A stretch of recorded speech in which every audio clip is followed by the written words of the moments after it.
नमस्कार साथियों, आप सभी का टीचर और फ्यूचर चैनल में स्वागत है। आज हमारे बीच बिहार के बहुत ही चर्चित शिक्षकों के अंदर जोश जगाने वाले संजय कुमार कैमूर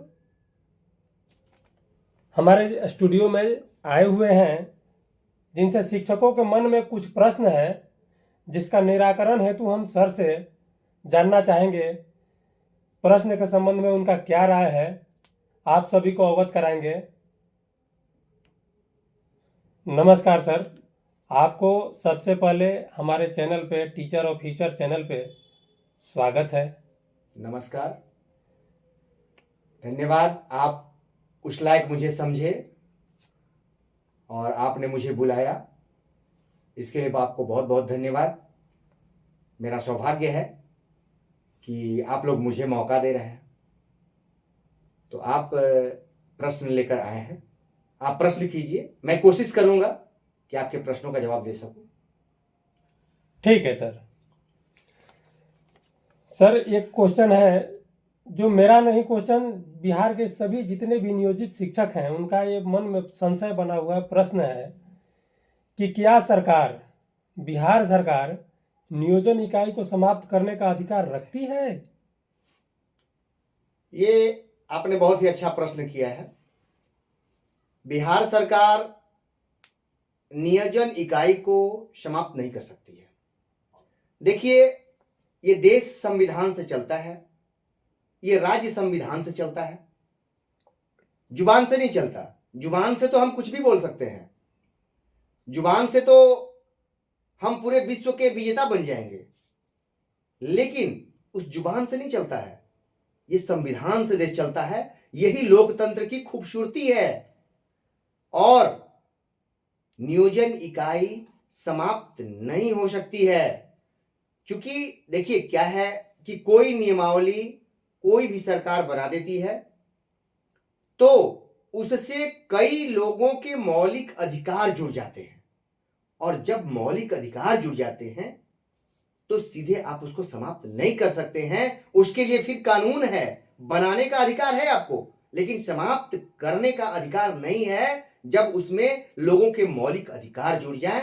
इसलिए जितने भी भाई चैनल पर सुन रहे हैं उन लोगों को मैं कहना चाहता हूं, हमारे नियोजित भाई हैं, एकदम विश्वस्त रहें कि नियोजन इकाई समाप्त नहीं होगी। और अगर ऐसा सरकार करती है तो माननीय न्यायालय में जाने के लिए हम स्वतंत्र हैं, कहीं दिक्कत नहीं है। ठीक है सर। अगला क्वेश्चन मेरा है कि जो नियोजित शिक्षक अगर सक्षमता परीक्षा नहीं देंगे तो क्या सरकार उसे भी हटा सकती है? देखिए, सक्षमता परीक्षा नहीं देंगे उन्हें सरकार नहीं हटा सकती है। सरकार ने माननीय न्यायालय में 1942 केस में स्पष्ट कर दिया है कि जो सक्षमता देंगे या नहीं देंगे उससे कोई फर्क नहीं पड़ता है। ये नई नौकरी में जाने के लिए है सक्षमता परीक्षा। ये हमारी इच्छा है कि हम फॉर्म भरें नहीं भरें, फॉर्म भर के पास हो गए तो हम जाएं या नहीं जाएं, ये हमारी इच्छा पर है। कोई जबरदस्ती नहीं किया जा सकता है। एकदम हमारे पूरे नियोजित भाई सुरक्षित हैं, उनको कोई डरने की आवश्यकता नहीं है। कोई ऐसा नहीं है कि सक्षमता परीक्षा दे दिए, पास हो गए तो हम जाएं, ऐसा कोई बंधन नहीं है। आप काउंसलिंग करा लीजिए, इच्छा है जाइए, नहीं इच्छा है नहीं जाइए, एकदम निश्चिंत रहिए, कहीं कोई दिक्कत नहीं है। ठीक है सर, बहुत बढ़िया। अगला क्वेश्चन है मेरा सर कि क्या प्रधान शिक्षक नियोजित शिक्षक से सीनियर हैं? प्रधान शिक्षक, देखिए अभी एक बेगूसराय का केस आया था, एक और केस है, दो केस में माननीय उच्च न्यायालय ने स्टे कर दिया है कि पुराने शिक्षक जो सहायक शिक्षक हैं वो उनसे सीनियर हैं। एक नियोजित शिक्षक बेगूसराय के हैं, उनके भी केस में स्टे लग गया है। ठीक है, तो सहायक शिक्षक की बात तो सरकार ने मान लिया, अभी नियोजित शिक्षक की बारी है और उस पर भी हम लोग प्रयास कर रहे हैं, माननीय न्यायालय में अपनी बातों को रख रहे हैं कि नियोजित शिक्षक चूंकि 5200 का स्केल है जो राज्यकर्मी का स्केल होता है और हम स्केल वाले हम भी हैं, जैसे 9300 के स्केल में है सहायक शिक्षक, तो फिर जब वो सीनियर होंगे तो हम क्यों नहीं, जबकि उनका 30,500, प्रधान शिक्षक का 30,500 एक फिक्स वेतन है, उनसे हमारी तुलना नहीं हो सकती है। इसलिए हम माननीय न्यायालय में पूरी तरह से रिक्वेस्ट कर रहे हैं, हम लगे हुए हैं। अब माननीय न्यायालय जो निर्णय दे, न्याय तो वही मिलेगा ना, तो न्याय का इंतजार करना होगा, हम लोग प्रयास कर रहे हैं। ठीक है सर, धन्यवाद। अगला सवाल सर आपसे, विद्यालय अध्यापक जो हैं विशिष्ट शिक्षक से जूनियर हैं? देखिए, विद्यालय अध्यापक की बात कर रहे हैं, विद्यालय अध्यापक विशिष्ट शिक्षक से सीनियर है। देखिए, अभी आप लोगों ने एक देखा है, माननीय उच्च न्यायालय में एक केस में एफिडेविट लगाया है सरकार ने कि आपने स्वीकार किया है, घोषणा पत्र में दिया है, आप शिक्षक हैं, कोई आम अनपढ़ गंवार जनता नहीं है कि आपको पता नहीं है, आप बच्चों को शिक्षा देते हैं, लोगों को जागरूक करने की क्षमता है, तो आप बिना पढ़े नियमावली तो गए नहीं हैं। तो प्रश्न है कि आप घोषणा करके आए, सारी चीजें जानते हुए आए हैं, तो आप जब नए कैडर में आ गए, आपकी डेट ऑफ ज्वाइनिंग चेंज हो गई, तो आपसे पहले जो ज्वाइन किया है वो सीनियर होगा। तो चूंकि विद्यालय अध्यापक विशिष्ट शिक्षक से पहले योगदान किए हुए हैं, इसलिए विद्यालय अध्यापक सीनियर होंगे और विशिष्ट शिक्षक जूनियर होंगे। ये मुझे उम्मीद लगता है और ऐसा होगा भी, क्योंकि देखिए क्या है कि विशिष्ट शिक्षक जो हैं पूर्व सेवा वेतन संरक्षण का लाभ उनको मिला हुआ है, सेवा का लाभ नहीं मिलेगा, सिर्फ वेतन संरक्षण। ये न्यायालय का आदेश है कि वेतन संरक्षण आपका मतलब वेतन कम नहीं किया जाएगा, बस यही होगा, सीनियरिटी नहीं मिलेगी, क्योंकि ये पूरा कैडर को प्रभावित कर देता है, इसलिए सीनियरिटी ये नहीं मिल सकती है। आप नए कैडर हैं और आपसे जो पुराना कैडर है वो आपसे सीनियर होगा, कहीं इसमें डाउट नहीं है। सर एक और मन में प्रश्न आ रहा है कि क्या नियोजित शिक्षक विशिष्ट से सीनियर हैं? देखिए, नियोजित शिक्षक चूंकि 5200 के स्केल में है और विशिष्ट शिक्षक 25,000, 28,000, 31,000, 32,000 के स्केल में है, तो उनका स्केल नहीं है, ये समझ लीजिए। चूंकि नियोजित शिक्षक जब थे तो 1530 संकल्प के अनुसार 15 में जो उनको मिला था वो स्केल मिला था 5200 से 20,200, उस समय 7वां वेतन नहीं था, वो 5200 का स्केल था, ग्रेड पे था, वही ग्रेड पे मिला था और उसी का अनुशंसा, चूंकि सहायक शिक्षक भी हैं तो वित्त विभाग से सरकार अनुशंसा करती है, तभी वेतन आयोग का लाभ मिलता है। तो सरकार ने हमारे लिए भी अनुशंसा किया, चूंकि हमको 5200 का स्केल मिला था। हाँ, रनिंग में थोड़ा सा कटौती की थी, लेकिन ग्रेड पे और पे दोनों मिला हुआ था।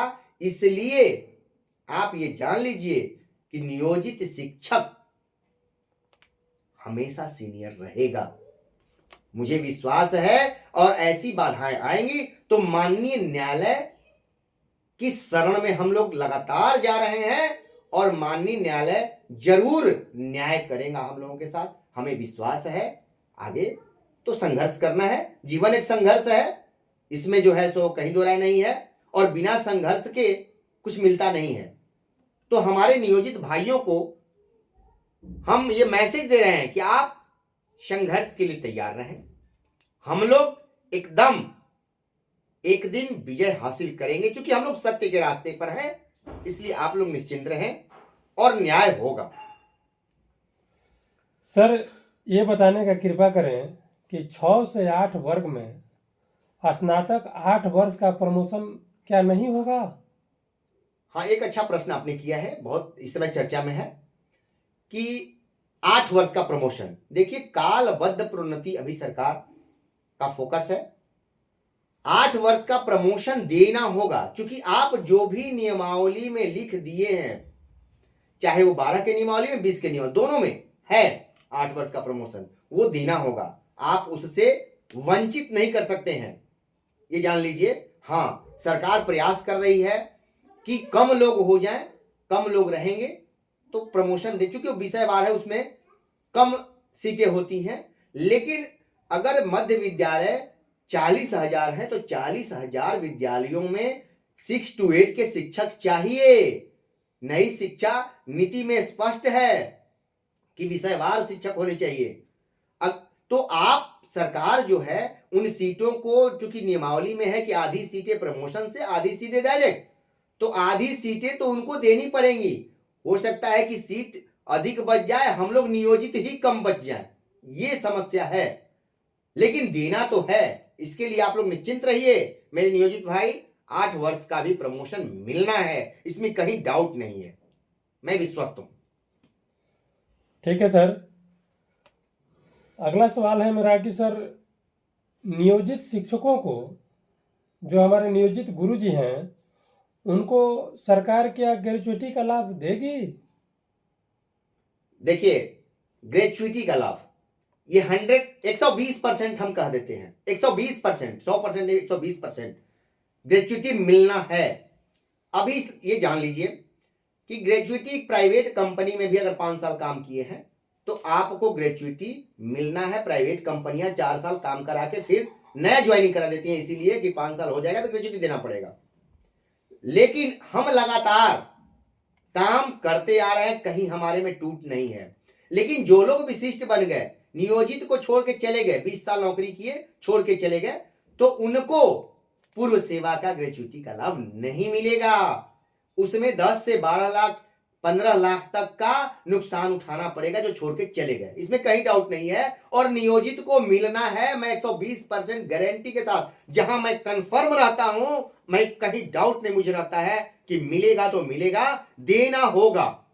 संविधान से चलता है देश में, बार बार करता हूं, और संविधान का विधान कभी फेल नहीं होता है। इसलिए आप निश्चिंत रहें, ग्रेच्युटी का लाभ मिलना है। चाहे नियोजित के रूप में अगर आप हैं, रिटायर हो गए हैं या रिटायर होने वाले हैं, रिटायर हो भी गए तो देना पड़ेगा एकदम। इसके लिए आप निश्चिंत रहिए, ये आपका भाई तैयार है, लड़ रहा है, और मैं आपको विश्वस्त करता हूं कि कभी भी आप मेरे हाथों से धोखा नहीं खाएंगे, ये निश्चिंत रहिएगा। जितनी मेरे पास क्षमता है मैं दिन रात लगा रहता हूं, और आप लोगों को एक दिन न्याय माननीय न्यायालय से अवश्य मिलेगी, उसके लिए मैं रात दिन प्रयासरत हूं। ठीक है सर। मेरा आखिरी सवाल आपसे रहेगा ये सर, ग्रेजुएटी जो है दूसरे कैडर में जाने के बाद पूर्व की सेवा के आधार पर नहीं मिलता है क्या? देखिए, आप दूसरे कैडर में चले जाते हैं तो पूर्व का सेवा 0 हो जाता है। ये छत्तीसगढ़ में हुआ है। आप वहां के शिक्षकों से जरा पूछिए, मुझे तो बात होती है, कई राज्य के शिक्षकों से मेरी बात होती रहती है, तो आप पता कर लीजिए। छत्तीसगढ़ में माननीय न्यायालय में, उच्च न्यायालय में वहां लोग गए हुए हैं, क्योंकि वहां भी छत्तीसगढ़ की सरकार ने उनको नए कैडर में डाल दिया और पूर्व की सेवा शून्य कर दी। इसके लिए उनको लड़ना पड़ रहा है। अब क्या होगा, माननीय न्यायालय में गए हैं, लेकिन मुझे जहां तक है कि आप अगर नई सेवा में चले गए, पूर्व की सेवा शून्य हो जाती है, बहुत ही मुश्किल होता है, ग्रेजुएटी उस सेवा का नहीं मिलता है, जो मुझे कानूनता जानकारी है। आगे तो कानून है, संशोधन होते रहता है, अब सरकार के ऊपर है। लेकिन सबसे बड़ा प्रश्न है कि सरकार को जब सब कुछ देना ही था तो सरकार नियोजित से विशिष्ट में क्यों ले गई, और ले गई तो फिर ज्वाइनिंग डेट क्यों चेंज की, नई ज्वाइनिंग क्यों? हमको तो नियोजित में रहते हुए सरकार 9300 का वेतनमान दे सकती थी, फिर क्यों नहीं मिला? 5200 दी, उसमें भी कटौती हो गया। तो क्या सरकार उस समय गरीब थी सुप्रीम कोर्ट में, जो आज बहुत पैसे आ गए हैं सरकार के पास?